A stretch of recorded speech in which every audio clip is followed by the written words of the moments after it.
AD साहब, आपको नहीं लगता हमें यहाँ पुलिस को साथ लेकर आना चाहिए था? हिंदी फिल्में देखता तो? Of course sir. पुलिस खेल खत्म होने के बाद ही आती है। चलो।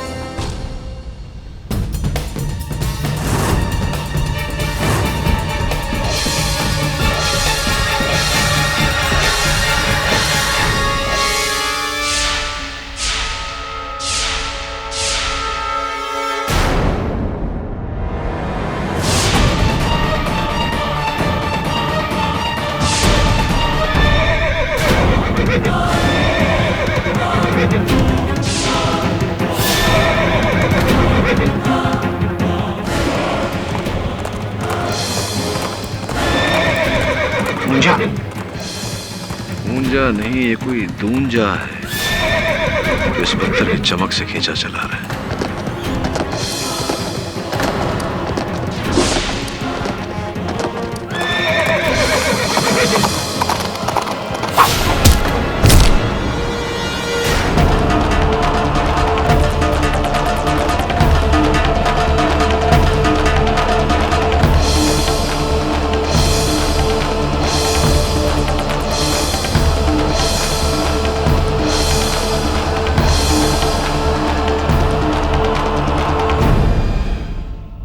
उस घोड़े का जो जीन है, पीठ की गद्दी, सैडल, उस पर एक नाम गुधा हुआ है। वो नाम आपका है गौरव सिंह जी। क्या घोड़ा भी आप ही का है? जी वो हमारा ही घोड़ा है, बादल। असी तो आप अपने घोड़े बादल को शमशेर बनाकर वहां लाते थे, उस कमरे में वहां दौड़ाते थे? जी नहीं, बादल तो हर रात दूसरे घोड़ों के साथ अस्तबल में रहता है, हमारे रक्षक नत्थू की निगरानी में। तो नत्थू साहब, बादल आपकी निगरानी में रहता है। संभवतः आप ही थे जो कल रात बादल पर सवार होकर आए थे मुझ पर हमला करने। आप ही थे क्या ऊंजा के रूप में? नहीं साहब। आप नहीं थे? श्योर? जी आप मेरे यकीन मानिए, हम नहीं थे। अच्छा, पर बादल तो आपकी निगरानी में रहता था, तो फिर उसे अस्तबल से कौन लेकर जाया करता था? वो हम नहीं थे, वो तो जरीबा था, विक्रमजीत सिंह का नौकर। वो हमारे सगे मामा का लड़का है। वो कहता था कि उसे घोड़ा चलाना सीखना है, बस कुछ पैसों के लिए मैं उन्हें घोड़ा देता था।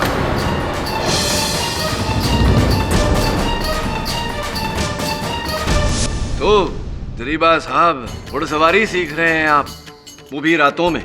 जी वो आपकी तलवार कहाँ चली गई? और वो काला चोगा, मिस्टर तांत्रिक हुंजा? माई बाप ये क्या कह रहे हैं, हमें कुछ समझ नहीं आ रहा। कमाल कर रहे हो, मैं जो कह रहा हूँ समझ में ही नहीं आया। क्या बात है, क्या हुआ?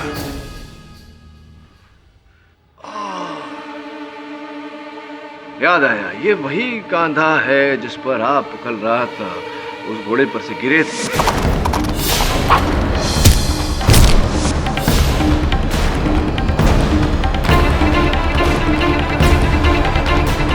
वही कांधा है ना? लाइए लाइए, दिखाइए।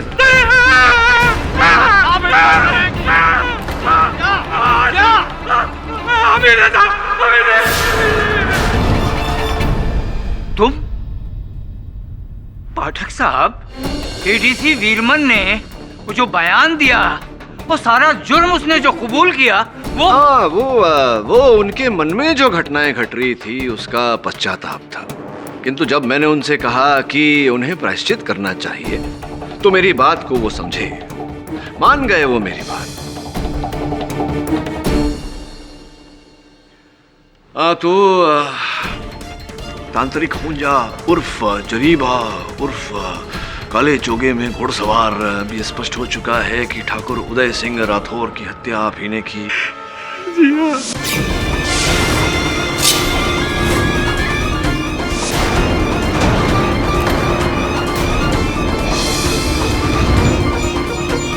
ये भी स्पष्ट हो चुका है कि पंडित ओमकारनाथ की हत्या आप ही ने की। और ठाकुर विक्रमजीत सिंह की हत्या भी आप ही ने की। नहीं भाई, उनको हमने नहीं मारा, उनको तो मूर्ति ने।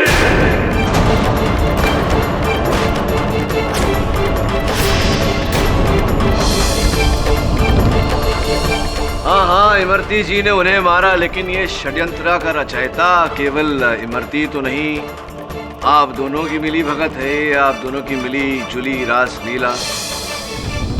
माई बाप, जब वीरमन सिंह जी ने हमें मणि के बारे में बताया तो हम दोनों के मन में लालच आ गया, लालच का पर्दा छा गया था हमारी आंखों पर। और उस रात जब छोटी बहू कमरा खोलने गई तो इमरती से रहा न गया, वो बिना किसी को बताए चुपचाप कमरे में चली गई और मेघमणि ढूंढने लग गई।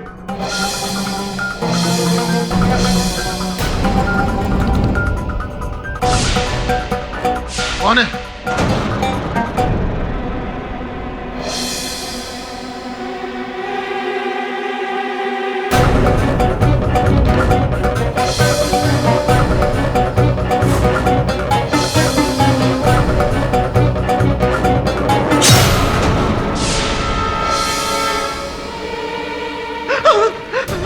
ये क्या कर दिया तूने?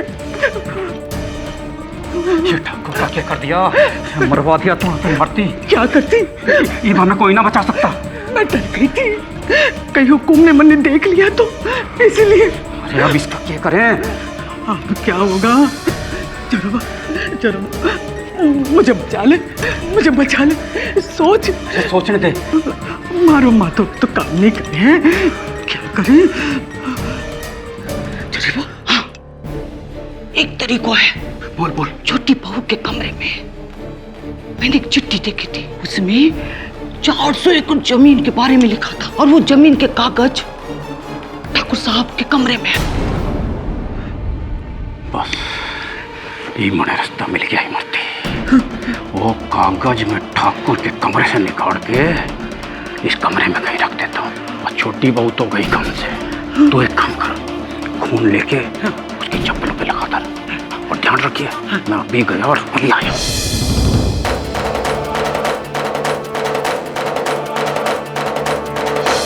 और इस तरह हमने नलनी बहू को झूठा फंसा दिया।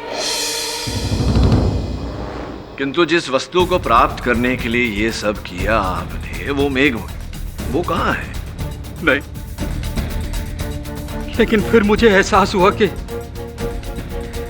मेघमणि उस तांत्रिक की कब्र में ही दफन होगी, उसकी लाश के साथ। और रात में मैं उसकी कब्र पर पहुंच गया और उसको खोदा तो वो मेघमणि मुझे वहां मिल गई। फिर वो मणि उदय सिंह जी के पास कैसे पहुंच गई? मेघमणि मिलते ही मैं सीधा हवेली गया। मिल गई काम हो गया। मेघमणि मिला, जल्दी से दिखा।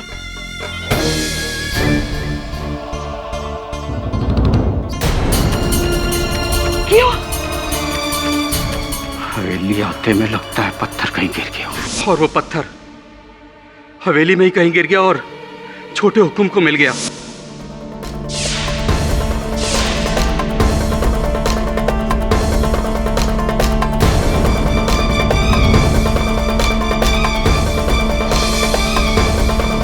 उस समय तक शायद उन्हें उसकी कीमत के बारे में पता नहीं था। समझ रहा हूँ, मैं समझ रहा हूँ। और जब कुल पंडित ओंकारनाथ उस मेघमणि का रहस्य बताने वाले थे, उससे पहले ही तुमने उन्हें मार दिया, तब जाकर के उदय सिंह जी को उस पत्थर का मूल्य पता चला होगा। जी साहब।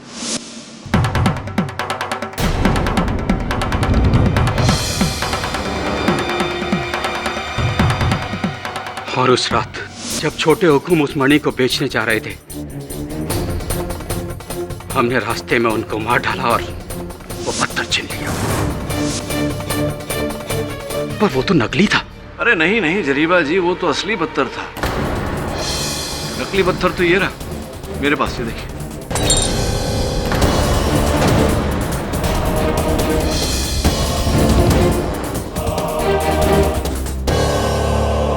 इसके द्वारा मैंने आपके आंखों में धूल झोंकने का, आपको रंगे हाथों पकड़ने का सफल प्रयास किया। मतलब मेरे पास जो पत्थर था वो असली था? जी। और मैं तुम्हारी बातों में आकर मैंने अपना सारा खेल बिगाड़ लिया। नहीं नहीं नहीं नहीं, मेरी बातों में आकर नहीं, अपने ही लालच में आकर। अब ये जो लालच है जो आपने देखा, इसका भुगतान आपको और इमरती जी को एक साथ करना पड़ेगा। आपके बड़े बुजुर्गों ने सिखाया नहीं कि लालच करने का अंजाम हमेशा बुरा होता है।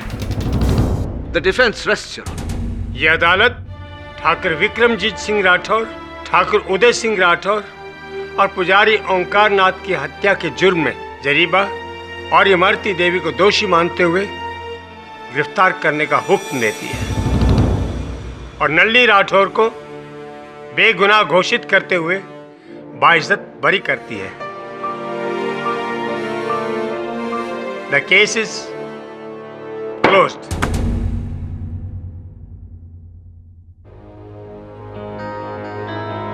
पाठक साहब, 100 बात की एक बात।